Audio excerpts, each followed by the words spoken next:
சமீபத்துல ஒருத்தர் பேசிட்டு இருந்தாரு. அப்ப என்கிட்ட கேட்டாரு, எவ்வளவுங்க நீங்க ஓட்டு வாங்குவீங்கன்னு. நான் அவர்கிட்டயே திரும்ப கேட்டேன், எத்தனை ஓட்டு எங்களுக்கு இருக்கும் என்று நீங்கள் நினைக்கிறீர்கள் என்று. அவர் சொன்னாரு, வீட்டுக்கு ஒரு ஓட்டு இருக்கும்னு. சரி, எத்தனை ரேஷன் கார்டு இருக்கு தமிழகத்துல? 2,25,00,000 ரேஷன் கார்டு இருக்கு. 25 லட்சம் ரேஷன் கார்டு இருக்கு. சரி, ஒரு 25 லட்சத்தை கழிச்சிருங்க. 2 கோடி வீட்டில் ஒரு ஓட்டு விழுந்தால் எவ்வளவுன்னு கேட்டேன்.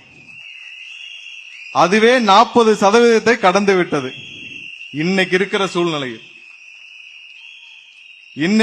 சூழ்நிலையிலே 40% நம்ம கடந்து விட்டோம். யாரு?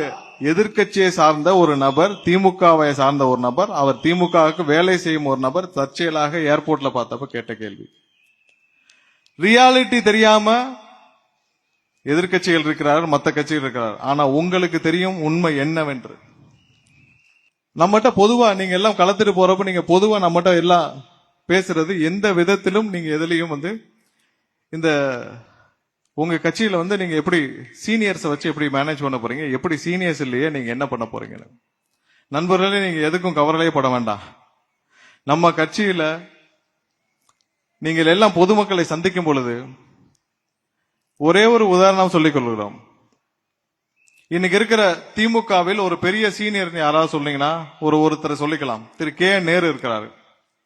அவருடைய 89 இருந்து அவர் எம்எல்ஏவா இருக்காரு நினைக்கிறேன். 81 இருந்து 5 தடவை எம்எல்ஏ, 4 முறை தோற்று இருக்கிறார். மொத்தம் 9 தேர்தலை சந்திருக்கிறார். அந்த 9 தேர்தலை சந்தித்த ஒரு கே நேரு அவர்கள், அவருடைய அனுபவம் பாத்தீங்கன்னா கிட்டத்தட்ட 30 வருடத்துக்கு மேல 35 வருட அரசியல் அனுபவம். அவர் சட்டமன்ற உறுப்பினராகவும் இருக்கிறார். அவ்வளவு பெரிய சீனியர் அவருடைய மொத்த அனுபவத்தையும் எதில் பயன்படுத்தினார் என்றால் மக்கள் நலனிலாம் இல்லை. அவருடைய மொத்த குடும்ப சொத்தையும் வளர்த்திருக்கிறார். அடுத்து இப்ப இந்த 3 மாசமா 4 மாசம் இடியிலிருந்து 3 லெட்டர் வருதுன்னு நீங்க பத்திரிகை எல்லாம் பார்த்திருப்பீங்க. ஏதாவது ஒரு சீனியர் இன்னைக்கு இருக்கிற தமிழக அமைச்சர்களா இருக்கிறவங்களும் சரி, மற்றவங்களும் சரி, யாராவது ஒருத்தர் மக்கள் நலனை மற்றும் அவங்களுடைய அனுபவத்தை மக்கள் நலனுக்காக செலவு பண்ண ஒருத்தரை சொல்லுங்க. நீங்க களத்திற்கு போறப்ப நீங்க ஃபேஸ் பண்ற முக்கியமான கொஸ்டின் இதா இருக்கும். மக்களுக்கு தெளிவாக தெரியும் யார் வந்தால் நல்லாட்சி கொடுக்க வேண்டும் என்று மக்களுக்கு தெளிவாக தெரியும். நீங்கள் எந்த விதத்திலும் இதை பற்றி ஒரு நொடி கூட யோசிக்கவே வேண்டாம். நம்ம கிட்ட இருக்கிற ஒரே ஒரு பெரிய விஷயம் என்னன்னா, நம்ம எல்லாருக்கும் இது முதல் தேர்தல்.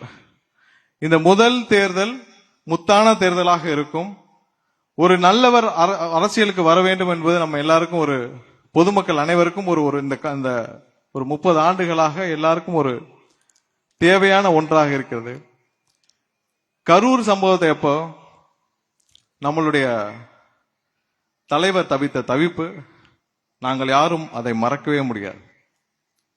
ஒரு நல்லவர் அரசியலுக்கு வந்திருக்கிறார், ஒரு நல்லவர் கட்சியை ஆரம்பித்திருக்கிறார். அந்த நல்லவரை மக்கள் ஏற்றுக்கொண்டு விட்டார்கள். இந்த 26 தேர்தல் மட்டும்தான் காத்திருக்கிறது. நான் இப்ப சொன்ன மாதிரி 40% இல்லை, அதற்கு மேலும் நமக்கு வாக்குகள் அதிகமாக வரும். இந்த 2026 ஒரு அரசு, இது இந்தியாவிற்கு ஒரு முன்னுதாரணமான ஒரு அரசாக அமையும். இந்தியாவிற்கே முன்னுதாரணமான ஒரு அரசாக அமையும். யாரை எந்த துறையில் உட்கார வைத்தால், எந்த துறையில் யார் அமைச்சராக இருந்தால் அந்த மக்களுக்கு அந்த துறைக்கு நல்லது செய்வார் என்பதை தலைவர் தேர்ந்தெடுப்பார்.